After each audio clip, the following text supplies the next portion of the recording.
Hello বন্ধুরা, এসে পড়েছি। দেখতেই পাচ্ছ ভাত হচ্ছে। এদিকে আমি মাংস রান্নার জন্য তেল দিয়ে দিলাম কড়াইতে। এবার আমি তেলটা গরম হয়ে গেছে, আলুগুলো ভেজে নেব। আলুগুলো লাল লাল করে ভেজে নামিয়ে নেব। আজকে মাংস রান্না করব। পেঁয়াজ কেটেছি, আলুগুলো ভেজে তুলে নিয়েছি। এবার পেঁয়াজ দিয়ে দেবো তেলের উপরে।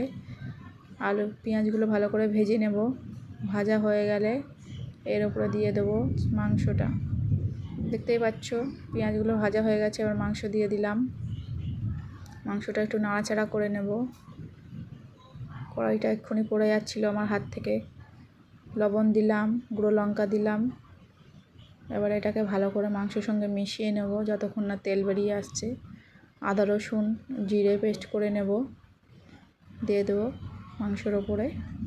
আবার ভালো করে নাড়াচাড়া করতে থাকবো। তারপরে দিয়ে দেবো হলুদ, জিরে গুঁড়ো, ধনে গুঁড়ো দিয়ে মাংসটা ভালো করে কষিয়ে নেব। ভালো করে নাড়াচাড়া করে নেব, নিয়ে ভালো করে কষাবো মাংস। এদিকে জল গরম করতে দিয়েছি। জলটা গরম হয়ে গেছে, মাংসের ওপর ঢেলে দেবো।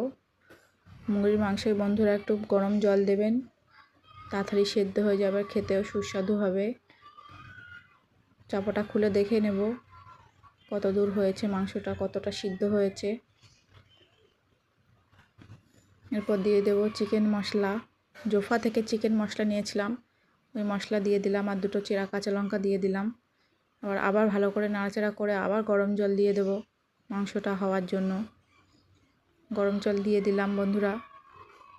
এবার মাংসটা প্রায় হয়ে গেছে আমার। দেখতেই পাচ্ছ কত সুন্দর কালার এসে। এদিকে আমি উচ্ছে ভাজি করছিলাম, সেটা আপনাদের দেখানো হয়নি।